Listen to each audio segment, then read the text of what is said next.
Olá, está no ar mais um Contraponto, o seu programa de debates aqui da TV Unifra, no canal 15 da NET.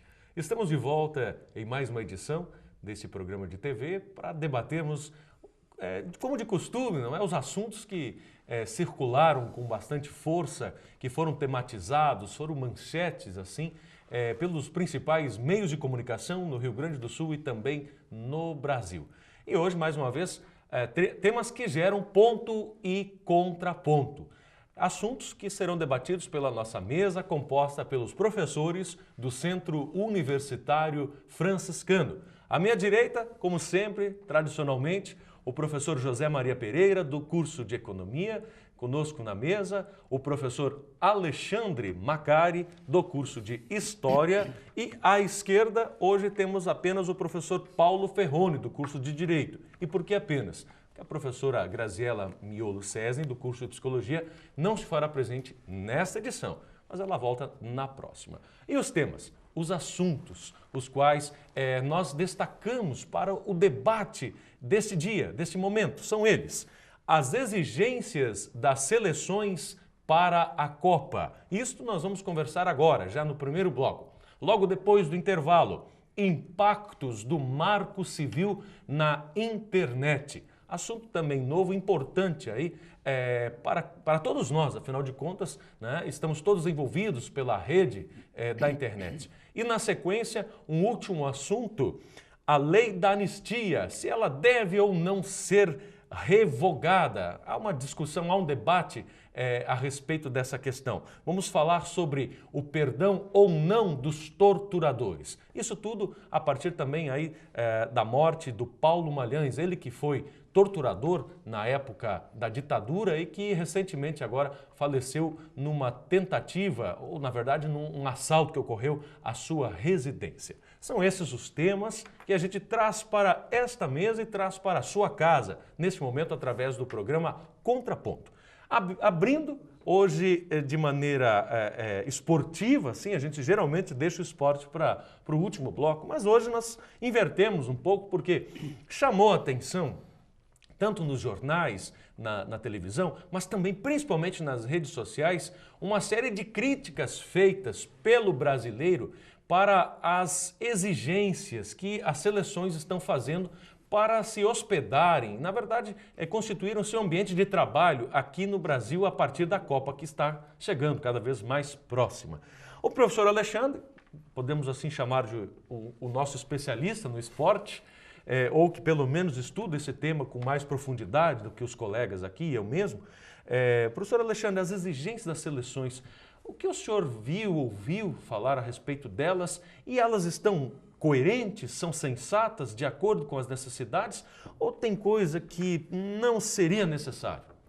Bom, eu penso que quando surge essa questão, né, da exigências para determinado grupo de jogadores, para determinada seleção, para determinado artista, né, sempre vem à tona, né, um tipo, e costuma aparecer muito na sociedade, essa questão de certos regalias, né, que seriam desnecessárias.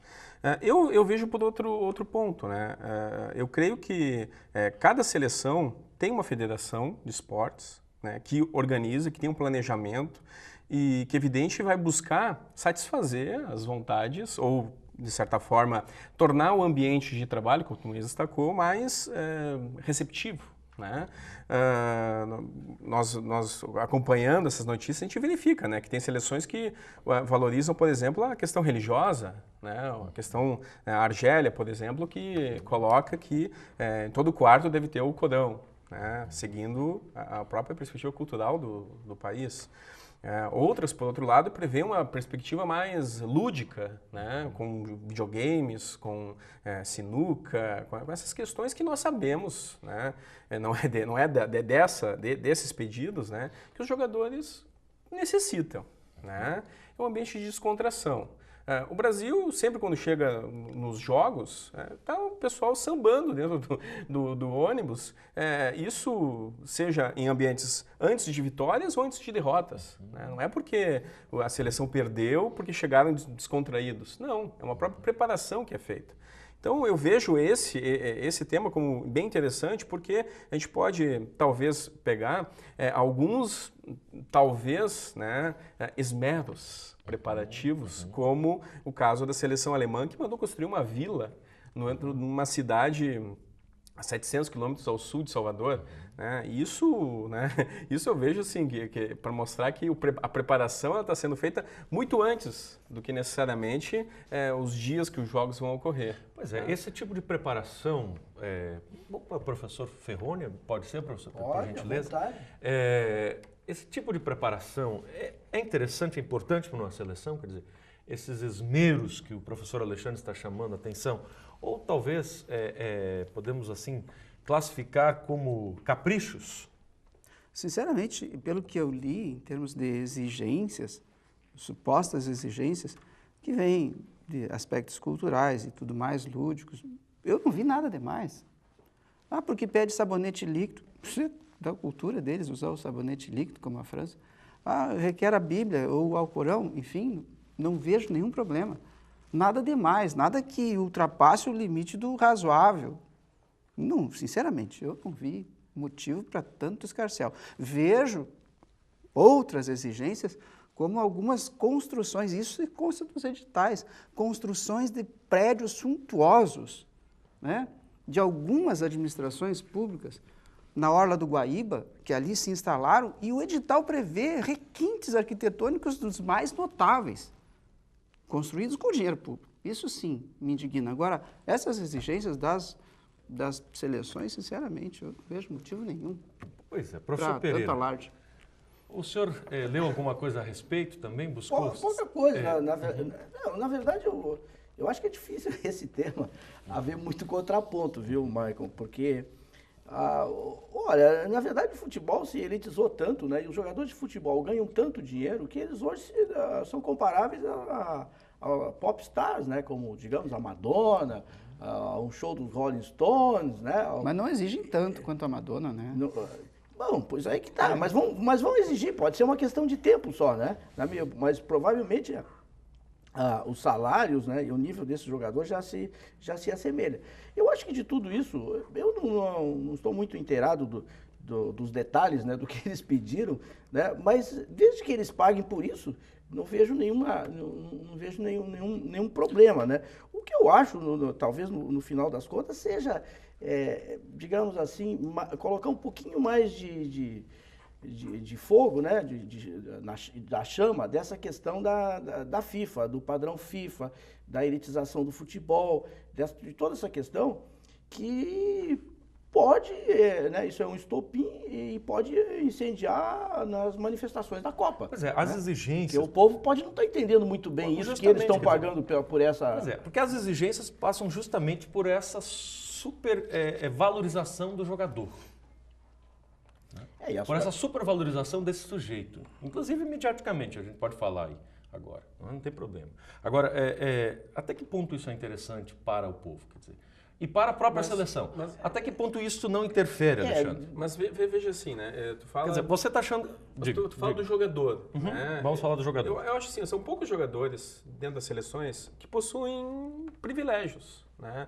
Eu acho que isso aí seria mais uma organização para a seleção como um todo. Uhum. E não o espírito coletivo que está sendo colocado. Tá, mas a ideia não é essa. O coletivo, mas o coletivo elitizado, né? Porque se a gente for olhar, a própria seleção brasileira, nós temos o quê de estrangeiros aí? Eu estou falando de estrangeiros, aqueles que jogam fora. Uhum. Temos o quê? 95% são estrangeiros. Tirando o Fred, que é o centroavante, um ou outro. Tem mais alguns do Atlético Mineiro, que Botafogo. Seja, mas não é menos que 90%.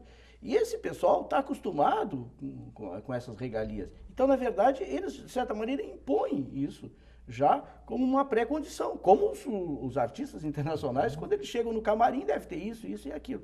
E o que eu acho nessa história toda é que o povo, de um modo geral, pode não compreender direito e não separar essas coisas. Que eu acredito que se eles pagarem por isso, eu não vejo mal nenhum nesse aspecto. Mas eu acho, só para me concluir, que eu acho o seguinte, que nós estamos caminhando cada vez mais nessa direção de elitização. Porque eu estava vendo que, por exemplo, a seleção brasileira vai fazer 2 amistosos antes da Copa. Sabe qual, o ingresso mais barato, sabe quanto custa? Não. R$100. Entendeu? Isso, evidentemente, vai para custear essa, digamos A Granja assim, Comari? É. Bom, mas Eu continuo pensando que exigir TVs em cada um dos dormitórios, solicitar videogame para lazer, sabonete líquido, Quem faz turismo, o quem faz turismo segurança, procura isso, professor. privacidade. Né? Quando tu vai se hospedar num hotel... Sinceramente, quando não, tu vai se e os hospedar num hotéis hotel não são fora, diferentes, são os claro, mesmos claro. hotéis. Agora, quando tu vai se hospedar num hotel fora, né? Bom, tu verifica lá a taxa, né? Bom, esse quarto tem televisão, esse quarto tem não sei o quê. Isso aqui tu vai pagar o X por aquilo ali. E nas fotos que a gente vê, os Então, quartos não o são que diferentes, pode, são os Alexandre, mesmos. não né? chegar ao requinte, e eu nem sabia disso, que falou da Eles não estão Alemanha, pedindo rosas da Alemanha. né, brancas ou não sei o quê, É. com tantos medidas. Como alguns de- artistas pedem, né? Sim, Certo, a Madonna mas- pede uma série de Mas aí coisas. eu não sei se realmente pode ser uma relação assimétrica, né? Se o inverso seria verdadeiro. Né? Porque quando o Brasil vai para a Europa, ele chega lá e pega uma infraestrutura, claro, faz algumas sugestões e tal, mas não ao ponto de construir uma vila, por exemplo. Eu gostaria de saber se a seleção brasileira chegasse na Alemanha, poderia chegar lá e construir uma vila. Né? Só se faz isso por quê? Porque provavelmente certamente é no Nordeste ainda, que a gente sabe que é um dos estados mais pobres da federação, e eles aproveitam das condições de pobreza da região para fazer isso. Aí sim, acho que isso seria uma coisa da gente analisar. Eu não sei que construção de vila é essa. Construir alguma vila? Não, eu não sei, a o Alexandre que falou. A Alemanha está requerendo, requereu, na verdade, já propôs, inclusive, está em ritmo acelerado, a vila está quase Tá pronta. quase pronto o negócio, né? A vila está quase pronta, a vila da Alemanha. E é algo assim... Mas essa vila é para trazer torcedores, para ficarem mais Não, próximos? essa vila É, para na dar, verdade, não é para uma dar vila, atenção aos popstars jogadores da São Alemanha. quartos individuais, né? São apartamentos Não, individualizados. é uma ao invés espécie de de- serem, né? É para os alemães não se sentirem em edifício, casa. são Seria mais ou horizontais. menos isso. Vamos pensar numa vila olímpica? Mas não chega tanto. Pelo Não, que eu vi nas claro que fotos, não. é uns quartos separados. Aí Né? E não é mais do que o quê? E são necessários? Meio hectare. E são necessários esses caprichos? Mas se o investidor concorda, firma um contrato com a Alemanha, por que não? E os jogadores é brasileiros? interessante para as construtoras do país, mão de obra no país, para o investidor que vai manter aquela estrutura para explorar novamente, eu também não vejo Mas problema. aí, eu nenhum. tenho uma dúvida, e a CBF, como é que banca isso? Mas a CBF não banca a Não, vila, na por verdade, favor. a CBF Não tem nada aí que que ver. tá, mas eu tô Não, a perguntando. CBF não Cada banca comitiva. nada. Não, isso aí Cada é federação. Cada Cada federação. Tá É bem. o E pessoal que vem. quem banca no Brasil isso? A CBF? Não, Tá, e pra quem banca os recursos da CBF? Ah, Sim, mas não é a CBF que mandou construir a vila para a Alemanha. Aí tem uma caixa preta. Mas aí que tá, eu estou querendo chegar nesse ponto A também. CBF tem uma série de patrocínios que são patrocínios milionários. Né? As Então, grandes empresas multinacionais Bom, de marcas, é, esportivas, inclusive. Estão até estão produzindo cerveja lá na Granja Comari agora, para te pois ver é. como é que eles Tu estão. sempre vai verificar lá, por exemplo, uma série de apoiadores, quando vai aparecer, né, nos treinos principalmente, que eles utilizam as camisetas com os logotipos Mas acho ali. que os clubes contribuem também para a CBF. As federações Federações, estaduais né? contribuem Pois é. com a CBF As também. federações estaduais contribuem? Ah, Sim, uma parcela da... A Federação X. Gaúcha contribui? Sim. Mesmo votando contra E da o onde, atual. e da onde sairia esse dinheiro? Da onde? Da contribuição dos clubes, que por sua vez vem dos ingressos. Quer dizer, Dos vai estádios, chegar sempre lá dos na eventos. conta de quem comprou o ingresso. Claro, tem direitos de imagem, uma série de outras coisas. Quanto mais estádios, melhor. Não, entendi. Eu perguntei Agora, eu para acho que esclarecer, inclusive, É, o telespectador, o que eu eu não ve- sabia de onde o- vinha esse né, dinheiro. o que eu vejo, não quero colocar um veneno aqui, mas o que eu vejo, assim, todas essas seleções estão se preparando muito bem, inclusive criando o próprio clima da casa e tal. E o que eu vejo no caso da seleção brasileira, sobretudo o nosso treinador e tal, que ele está se preparando muito bem como garoto propaganda. Eu gostaria de saber se você vai preparar a seleção brasileira do mesmo jeito. Mas né? eu vejo isso, professor, assim, é bem incomum, né? Natural. É natural, porque não que seja uma naturalidade positiva, né? É uma naturalidade da própria condição. Ele é um dos principais representantes, né? Mesmo que... Certo, mas tu né? não acha que ele deveria estar totalmente concentrado no Mas é que- treinamento da mas é que- seleção mas brasileira? é que o Mas foco- não Não deveria se luxo. desviar, Mas é não que- deveria se desviar das funções dele. Não, Mas né? quem disse É que que ele nem- desviou, professor? Aí que está a questão. Acho que o foco da mídia é que desviou. Antes nós estávamos sempre focados, o Por Brasil está exemplo, pronto, o Brasil vai ganhar, é. o Brasil está bem. Eu- Era isso. eu lhe Agora não, pergunto agora o a gente seguinte, diz assim, ó, professor. só houve na mídia, não vai ter Copa, Sou que vai Ferroni. acontecer Vai ter um Copa, caos. Ferroni? É o que a gente vê, que é tudo um Permite horror, uma- que os permite estádios uma são parte, maus só uma investimentos. parte. O senhor é um advogado, né? Provavelmente quando o senhor vai defender uma causa, o senhor tem que ficar concentrado naquela causa, se preparar ao máximo. Agora, se ele convidasse para fazer propagandas de várias empresas e tal, o senhor deixaria, talvez não em segundo plano, mas não teria o tempo para ter uma dedicação exclusiva. E o técnico da seleção brasileira, ele inclusive não treina outros clubes porque ele tem que ter dedicação exclusiva. Eu acho que ele está gastando tempo, às vezes a pessoa se deslumbra um pouco com essa questão da imagem, né, de aparecer na televisão, sobretudo se não estiver muito preparado psicologicamente, e pode relaxar com o treinamento da seleção, que é o principal. Pode até ser. E vamos Porque ver, se o não tá Brasil vendo perde nada a da Copa, seleção, né? se o Brasil A gente não perder vê a nada. Copa, Pois é. essa questão vai ser levantada. Inclusive, Pode ter certeza. isso é como outras. Exato. Inclusive, a única crítica que não houve foi justamente sobre a CBF. Quer A dizer, gente não ouviu falar nada. nós não ouvimos falar nem sobre a equipe, Mas- nem mas- mesmo mas- sobre a posição da equipe na Granja Comari e quais são os Nada. benefícios. Mas Nada. essa granja é luxuosíssima, Luxuosa. tem tudo que os caras precisam. É mais do que a Vila Alemã. É mesmo, Só Alexandre? O que tem de mais Fica lá? em Petrópolis, né? Não, Em não tem Teresópolis. nada demais. Teresópolis, Tem o que é normal de um resort, de um bom hotel. Não Nada tem nada demais demais. nas condições do professor Nas Ferroni, condições do que, professor Ferroni. Acho que mais nas que é, suas, que é professor. bastante exigente, né? Não. Eu jamais cheguei perto de algo parecido com o que existe na Granja Comari.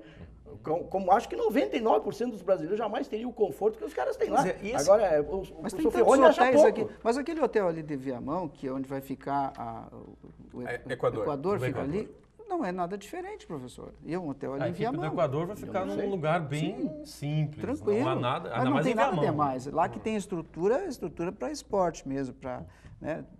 Tem todo o investimento para isso. O que Tem o a- jogador precisaria, no ponto de vista do senhor, para poder fazer uma boa Relaxamento, partida de futebol? relaxamento, treinamento, um bom treinador, assiduidade, comprometimento, garra, quer dizer, descanso. Isso ele tem concentração. Ele precisa de sabonete líquido. Para a França, sim, porque eles acham que é mais higiênico. Só por isso. Porque a gente usa aqui o sabonete de cultural, barro. né? É cultural. Cultural. Não, interessante. É aí que eu queria chegar. Quer dizer, até que ponto todo o luxo de alguns requintes aí, eu acho até que- que ponto isso não superestima a cabeça, o psicológico de um jogador e o coloca numa sensação de que Eu está trouxe sendo... um exemplo aqui do Filipão, do patrocinador e tal, porque eu acho que há um desvirtuamento cada vez maior. Né? Futebol está se tornando um negócio, na verdade, um grande negócio, multinacional. Sim, mas o que eu quero dizer é o seguinte... Não queiramos colocá-lo num convento daqueles, né, bem franciscanos, onde eles só tem lá Não, mas não é isso que eu tempo estou para falando. meditação. Eles são Eu só estou atletas, dizendo né? o seguinte, que tem que tem um haver ambiente qualquer preparado trabalho, para tem isso. que haver uma concentração naquele trabalho. E se eu acho o seguinte, se as pessoas ganham mais em publicidade do que ganham na sua função, elas vão dedicar mais tempo à publicidade. Né? Acho que há uma relação, às vezes até... Não é de duvidar Deixa eu terminar, disso. por favor. Não é, Deixa eu terminar. realmente não é de duvidar disso. Eu estou concordando com Não, você. não, tudo bem, mas é que toda vez que tu me interrompe, eu não consigo completar o meu raciocínio. Então, eu acho que existe uma relação promíscua, por exemplo, entre a Nike, digamos assim, que patrocina determinados jogadores de futebol, e o treinador, que, por exemplo, eventualmente vai fazer a mesma campanha, ou outra grande empresa. Quer dizer, é difícil, eu não estou dizendo que o Filipão seja corrupto nem nada disso, mas o ser humano, né, tem as suas fraquezas, e ele pode ser influenciado, inclusive, para escalar esse jogador ou não aquele. Então, eu acho que essa relação entre a publicidade e o futebol, por exemplo, eu acho que está em tudo, né, na verdade, mas eu acho que está levando o futebol a tal nível de quase que isolamento entre as suas origens, que eu acho que é a questão social, que as pessoas mais humildes, quem é que joga? Os jogadores de futebol são aqueles que ficam jogando nas pracinhas, nos terrenos baldios, são as pessoas de nível mais humilde na sociedade. E a gente está assistindo lá na outra ponta um luxo, quer dizer, essa coisa para mim é que eu acho que em algum momento tem um curto-circuito aí, vai dar. Tá bem, Mas, Alexandre, só para encerrar, né? O marketing futebolístico ele está cada vez mais em evidência e claro Está que estragando o futebol. não sei. Na minha É uma opinião. indústria do marketing. Eu não- Isso não- é talvez eles natural. estejam Por que está algumas estragando o futebol? iniciativas. Porque hoje vejo. o jogador, os clubes viraram barriga de aluguel. É só uma vitrine de marketing político. Mas isso é uma lei. Isso é uma lei Que lei? Pelé, é uma lei futebolística que coloca bem essa questão Mas isso desses faz jogadores. parte. Não, Professor senhor, Alexandre tem não, razão, senhor, faz Alexandre, parte, pode se sim, dizer. faz parte A do lei futebol. Pelé é uma lei em relação ao passe do futebol. Bom. E depois daí abriu. Que privilegia quem? Mas a lei Pelé não estava prevendo. O que Não privilegia os clubes. Não, mas É o abriu. jogador. Abriu. Bom, então, mas só para destacar assim, ó, tanto quanto o técnico da seleção brasileira, os jogadores, que aí sim talvez deveriam estar mais concentrados no seu ofício, né? Esses sim, eles participam não de um patrocinador, eles fazem propaganda para Vários. 3 ou 4, né? O Davi Luiz, só para destacar um, né? Esse dia eu liguei a TV, ele apareceu em 3 comerciais. Então, bom, não vai ser convocado? Não, já está certo que ele vai ser convocado. Sim. Então, isso, claro que... Em mídia e futebol tem uma relação indissociável, cada vez mais requintada. Sim, fazer o quê? Tomara que ele não perca o foco. Eu também me preocupo com isso, o professor falou, mas tomara que não perca o foco. Acho que não. Se a seleção for derrotada, não vai ser por isso. A minha questão era, será que é por isso? Não dá para afirmar. Uma das coisas que se dizia, por exemplo, antes da era Dunga, né, que também perdeu, mas antes da era Dunga, que era o Parreira, eu acho, né? Que era na Alemanha, que era antes do Dunga, que foi o Parreira. Foi o Parreira. Então, o que se dizia? Que, na verdade, a concentração da seleção brasileira era uma farra, que era só a imprensa, era uma festa, e os caras não treinavam direito e tudo. Depois veio o Dunga, que também não deu certo. Pois é. Tudo bem, mas a gente não pode saber se isso Quem mais indisciplinado que o Garrincha? Sim. Mas quem pode dizer quem está certo e quem está errado, né? Quer dizer... Bom, podemos dizer que não influenciou? Eventualmente pode ter influenciado. A intuição das influências, eu queria levar a discussão para se todo esse luxo não é requerido pelas seleções não influenciaria esses sujeitos a se estimarem no sentido de colocar um salto alto e depois, na verdade, isso não repercutir em campo. Eu acho que não, porque na verdade... É isso também que eu gostaria de entender. Mas é o momento deles, pode acontecer isso mesmo. Pois é. Quer dizer, até que ponto isso não acaba distorcendo um pouco o objetivo deles da garra? Nos clubes de origem, os caras que jogam lá no Barcelona, no Real Madrid, eles têm condições técnicas. Eu acho que tem que dar, no mínimo, as mesmas condições, senão os caras nem vinham jogar na seleção, eu acho. Né? Porque o que a gente sabe é o seguinte, essa história de seleção... Por exemplo, o próprio treinador da seleção, a gente sabe que aqui no Brasil tem alguns treinadores que ganham mais do que o próprio treinador da seleção. Sim. Tá. Bom, legal. Acho que o tema rende e merece outras considerações no outro momento. Terminamos assim, fechamos o primeiro bloco, já avançando no tempo, bastante inclusive, para chamarmos os comerciais e voltarmos na sequência para falarmos sobre o Marco Civil da Internet e os impactos sobre a sociedade. Fique aí conosco.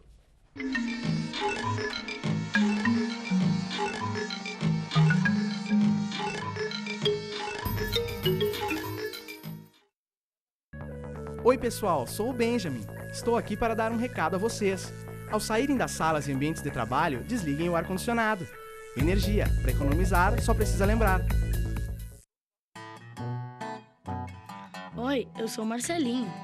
Eu tenho algo para contar a você. O meu amigo é um leão, mas as pessoas duvidam disso. Já tentei convencer a todos, mas eles não acreditam. Será que eles não conhecem o São Brás? Se eles conhecessem, poderiam fazer novos amigos também, assim como eu. Faça a sua parte, adote um amigo. Pedrinho é uma criança especial, que enfrenta dificuldades diariamente. Para passar por tudo isso, conta com seus fiéis amiguinhos escudeiros, que o ajudam a vencer cada obstáculo. Sem eles, Pedrinho nunca conseguiria enfrentar o temível dragão, que impede que todos levem uma vida feliz no castelo. Para quem enfrenta um dragão por dia, uma mão amiga sempre é bem-vinda. Por isso, Pedrinho precisa da sua ajuda também. Contribua com a Escola Antônio Francisco Lisboa e transforme a vida de vários Pedrinhos.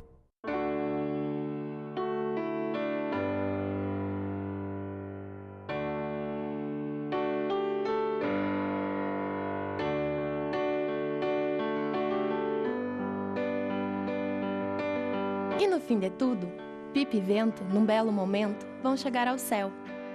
Assim como a pipa precisa do vento para voar, a Estação dos Ventos precisa de você. Colabore!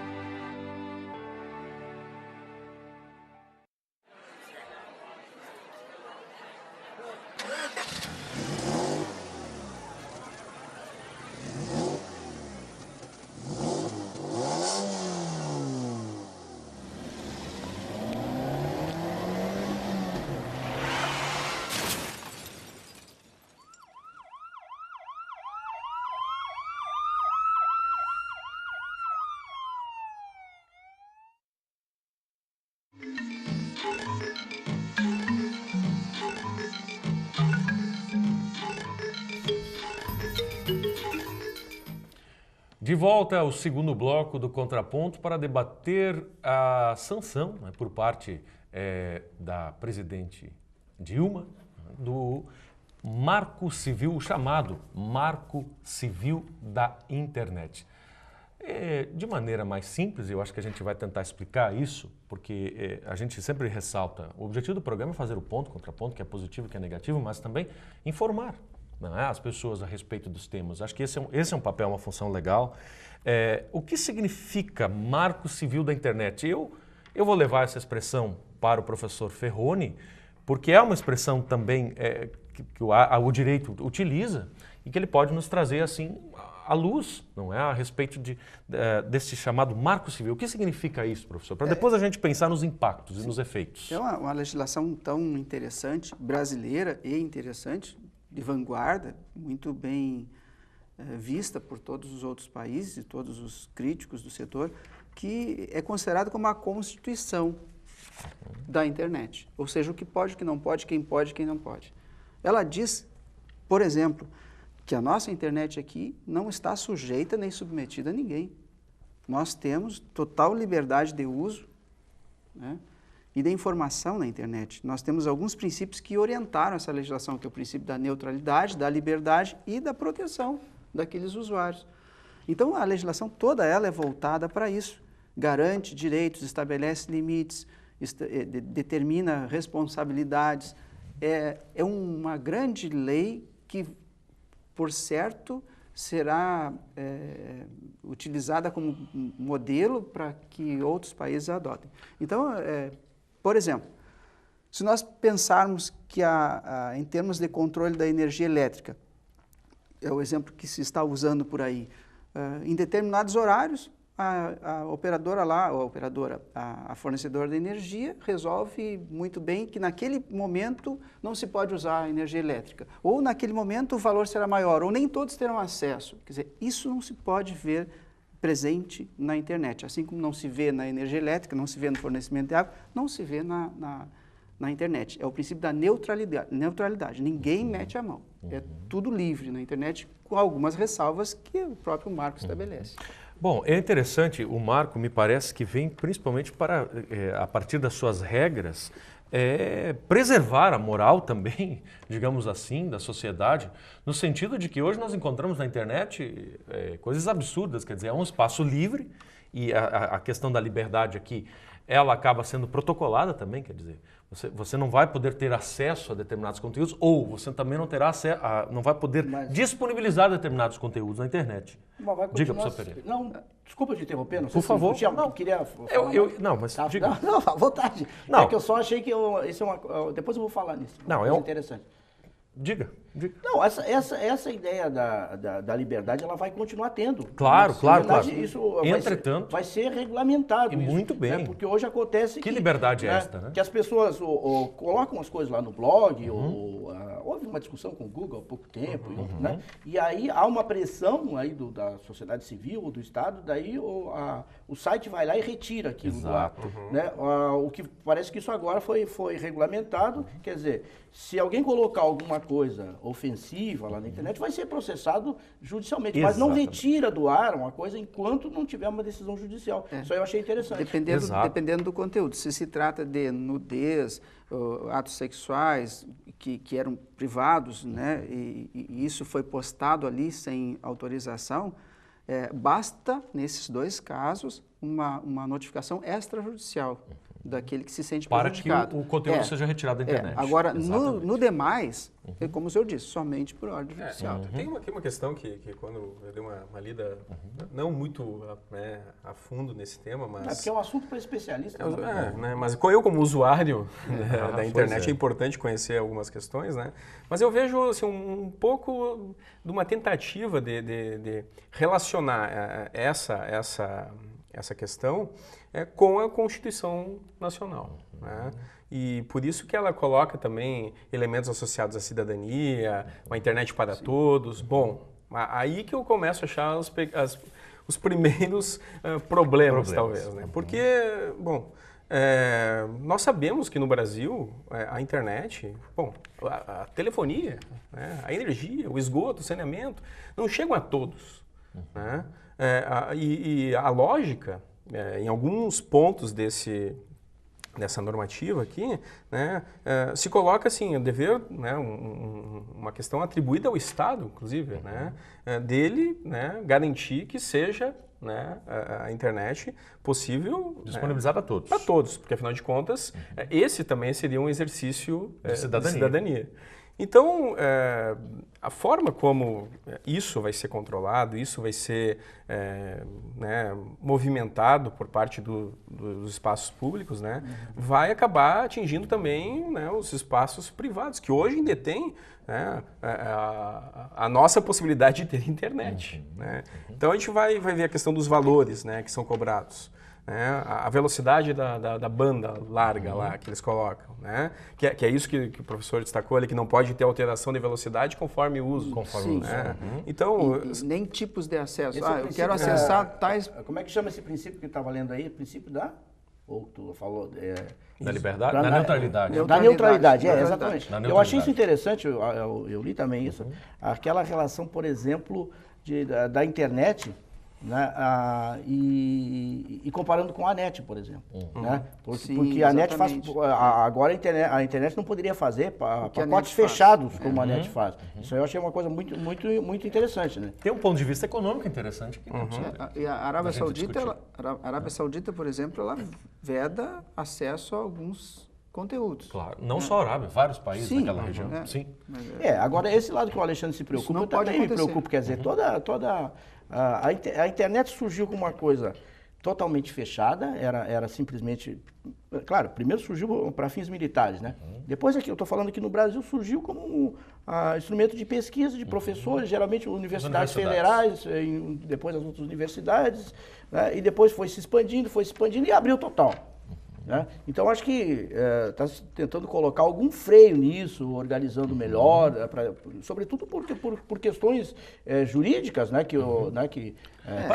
Os crimes da internet hoje é uma coisa... Eu acho que é uma proteção ao usuário. Quer dizer, agora tem que ver, eu também me preocupo com o Alexandre, como é que isso vai ser feito e se o Estado vai resistir à tentação de exagerar nesse controle. Aí é que preocupa. Quer dizer, uma coisa é o que está no papel e outra coisa é como vai ser feito na prática. É sopesar esses princípios, né? Neutralidade, liberdade e proteção, é isso que tenta. Né? Nós temos que visualizar os três. É que o próprio campo do direito ainda não desenvolveu muitas legislações para regulamentar a internet, por exemplo. É um processo ainda, não é, professor Ferroni? Ainda não há um grande avanço a respeito disso. Mas nós temos um bom direito que garante... Baseado na Constituição e em outros, no direito civil. Há uma garantia plena dos direitos individuais e há uma garantia plena... Mas há pouca gente preparada nessa área. Claro, não só no direito... Ainda não há uma especialidade. Não, os próprios, por exemplo, na polícia, a gente viu agora, recentemente, questões de ter poucos delegados especializados em crimes da internet. Então, quando acontece um crime numa cidade pequena do interior, tem que chamar alguém lá de Porto Alegre. No âmbito penal pode ser. Porque... No âmbito civil, acho que é muito simples. Se sentiu prejudicado, ingressa em juízo. E uma das novidades é que pode usar o juizado especial para reclamar. Reclamar do provedor, quando ele é intimado, não retira, e reclamar daqueles terceiros que usam o provedor. Quer dizer, a pessoa vai lá e posta um vídeo que desagrade alguém que se sente prejudicado, entra com ação e nada impede de entrar com ação no juizado especial exigindo indenização dessa pessoa. E o provedor será subsidiariamente responsabilizado, solidariamente, se ele não retirar quando notificado. Mas nada impede, e não há nenhum óbice na legislação, que ingresse direto contra aquele que postou esse material, né? Pois é. Bom, a questão ainda dentro do nosso tempo, a questão da proteção dos usuários me parece interessante, principalmente quando a internet hoje é utilizada como uma espécie de um dispositivo que monitora a sociedade, quer dizer, nos permite fazer investigações, nos permite observar ambientes, não é, que não estão próximos, quer dizer, que o olho não alcança. Então, ela tem essa vantagem, as redes sociais estão aí para isso. E se eu falar de rede social, eu vejo que o marco da internet pode vir ao encontro, talvez, dos interesses, de interesses interessantes e outros talvez não tão. Como, por exemplo, se nós pensarmos nos protestos, eu queria trazer isso para a mesa, para discutir com vocês, a mobilização dos protestos, e nós os vimos como positivos, ou pelo menos os não violentos, não é? Foi feito através da internet. O marco civil da internet prejudica ou pode auxiliar esses sujeitos nesse processo de organização social? Não só de protesto, mas de outras organizações, Alexandre. O que tu achas disso? Eu acho que, junto com essa normativa aqui, né, os protestos também já estão sendo normatizados.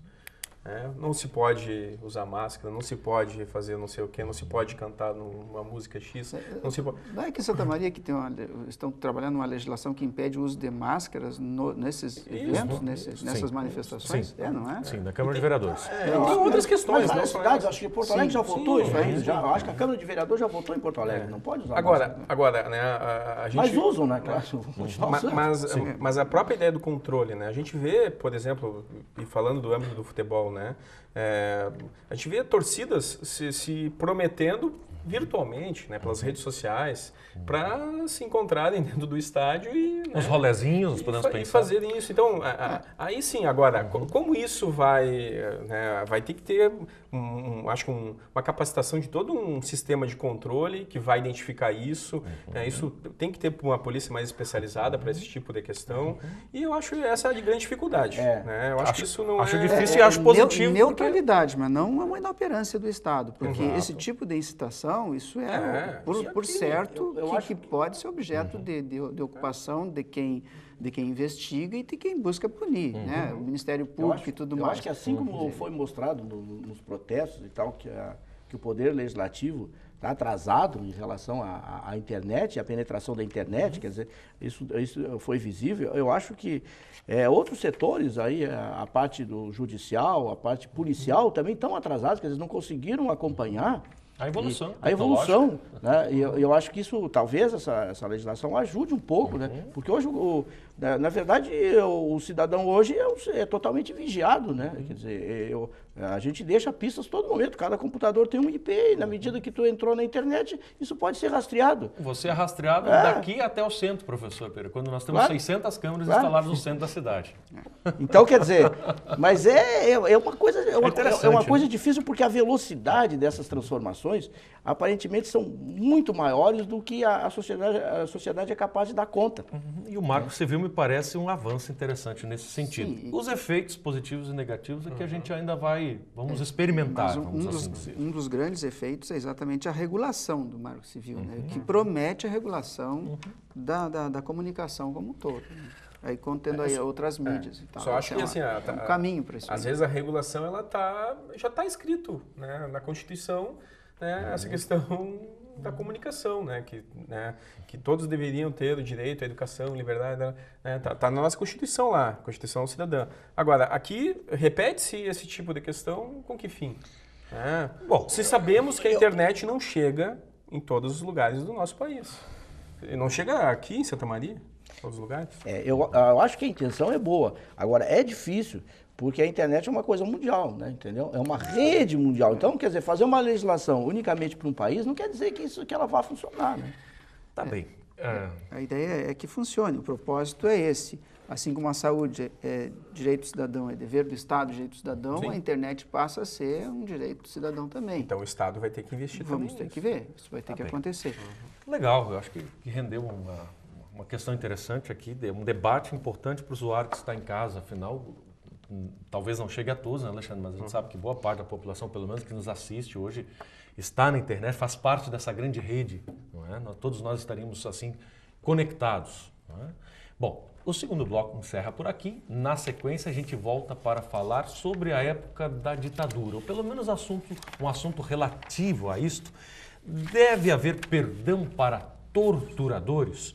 O assunto veio à tona com a morte de um torturador recentemente, não é? Assassinado, e nós vamos debater esse assunto já. Fique com a gente.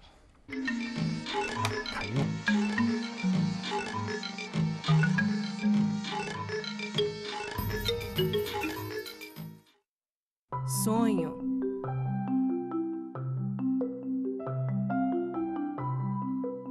Esperança. Realização.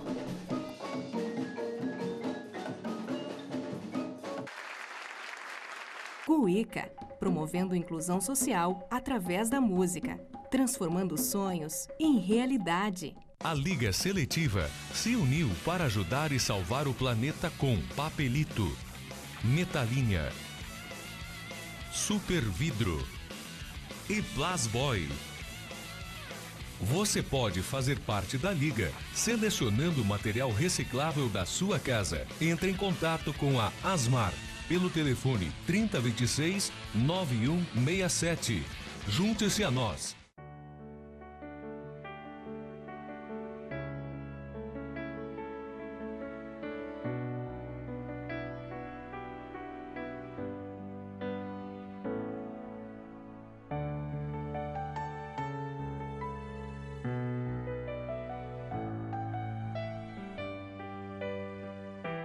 ONG Parceiros Voluntários de Santa Maria, 6º andar do prédio da Cassisme.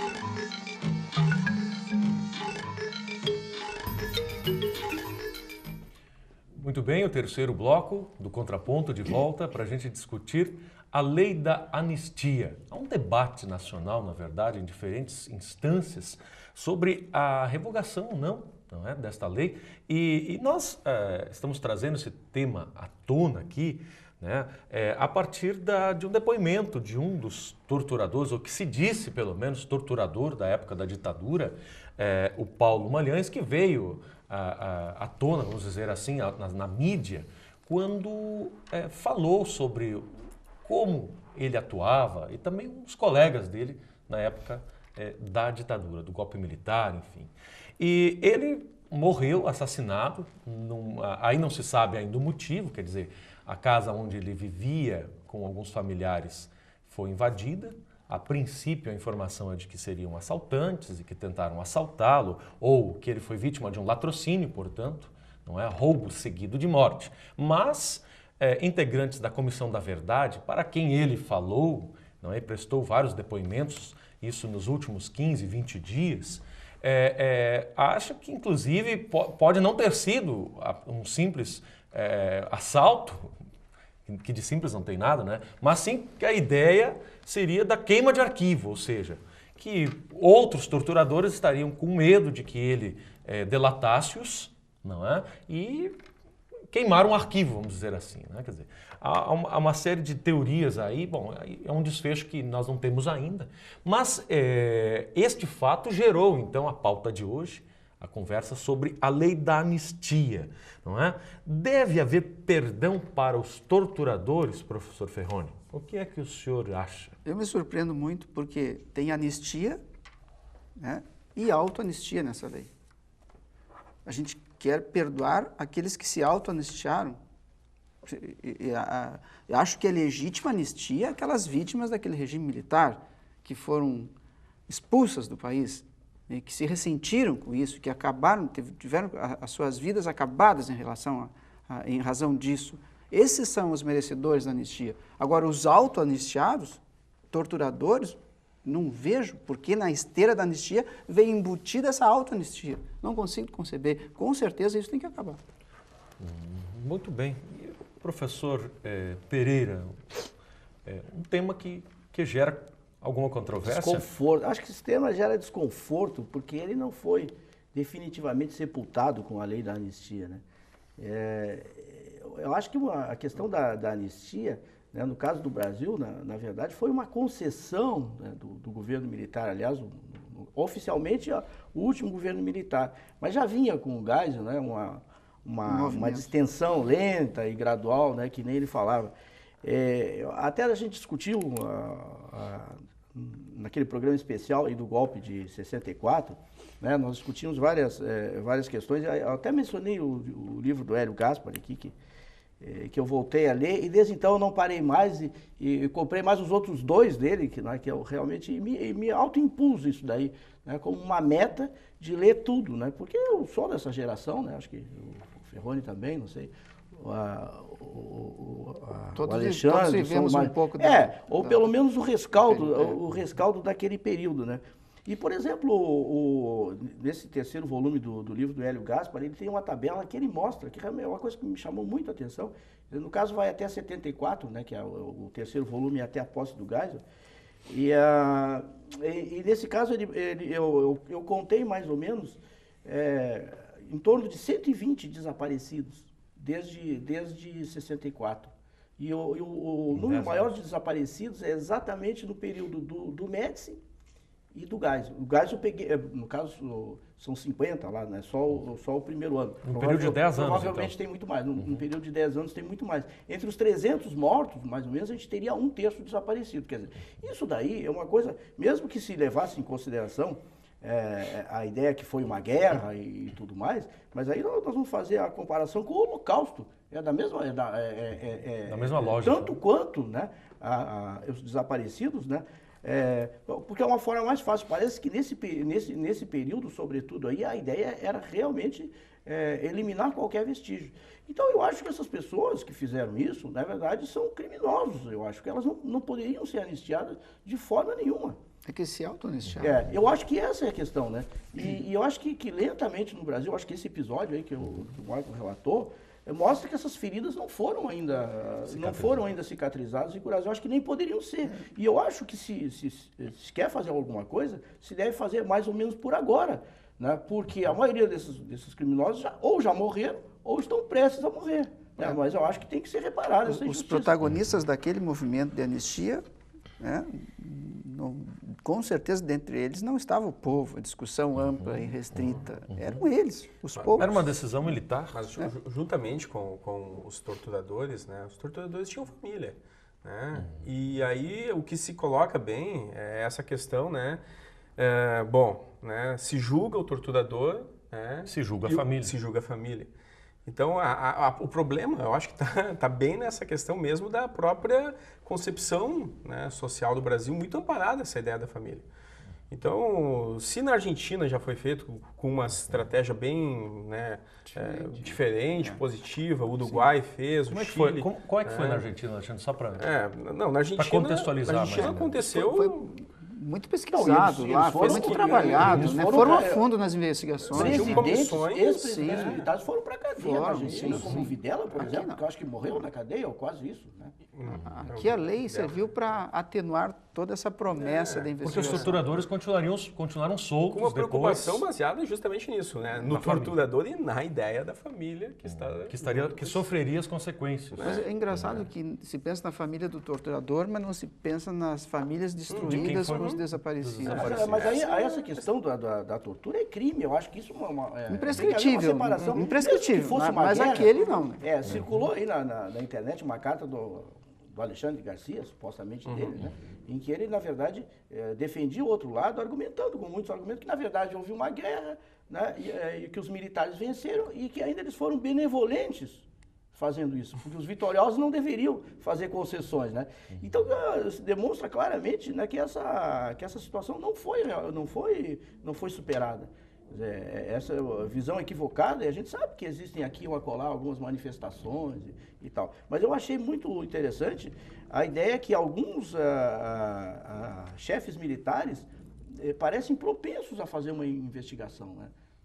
Daquilo que realmente aconteceu de errado. Eu acho que aí sim, enquanto que isso não for feito, e colocar mas a nossa presidente, pratos limpos, né? Pois a nossa presidente sofreu todas as mazelas relacionadas à ditadura, né? Mas ela não se coloca à disposição para tentar levar adiante alguma ideia. Nesse cargo hoje que ocupa, ela não poderia, né? Ela tem que se manter isenta. E isso tem que ser uma discussão legitimada por todos os movimentos. Ela não consegue colocar... Ela é uma cidadã que participou, então nessa condição sim, mas ela não pode usar do cargo para... Mas ela como cidadã, sim. Ela não pode colocar toda uma força que ela tem, digamos assim, de grupo, representatividade, de representatividade social para se buscar, pesquisar, aprofundar, para a gente descobrir quem são esses torturadores, quem estão aí, e, enfim, rever essa questão toda. Isso tem que ser legitimado por um movimento coletivo, não como foi feito antes. Mas alguém vai ter que anistia e autoanistia para um movimento de escassos poderosos. É que eu acho que a questão passou tanto tempo, né? Quer dizer, nós tivemos 21 anos de ditadura, né? E de lá para cá, nós já tivemos quanto? Já quase 30 anos, quase isso, né? Quer dizer, então, acho que o povo, de um modo geral, está muito longe, né? Exceto aqueles que leram sobre isso, né? Exceto os que leram. E os que têm idade suficiente e que viveram a ditadura, como é o nosso caso, sobretudo o meu, que se lembram desse período, que é um período muito, muito mal esclarecido. Né? Isso aí eu acho que tem que ser desvendado e corrigido na história brasileira. Mas porque um torturador hoje, como é que ele seria tratado? Eu acho como um criminoso comum. Pois é, professor. Mas tento fazer no mínimo, analogia. Mas veja só. Né? Imagina a repercussão, né? Imagina a repercussão. Sim. Vocês viram agora mesmo a família envolvida com a morte desse menino, toda a repercussão que dá. Imagine um torturador agindo.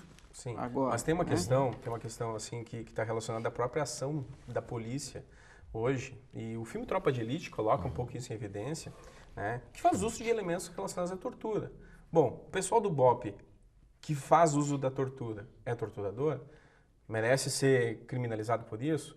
Bom, aí temos que abrir muito mais a questão relacionada aos direitos humanos, né, relacionada a outras questões. Claro que são conjunturas distintas, claro, né, mas os métodos de tortura não são de agora, são métodos muito antigos. Por isso que eu falava, por isso que essa herança do regime militar ainda não foi apagada. Sim. Porque nós temos, inclusive, na própria polícia, nas polícias militares... Que ainda há uma política de tortura. Um procedimento que copia o que se fazia na época do regime militar.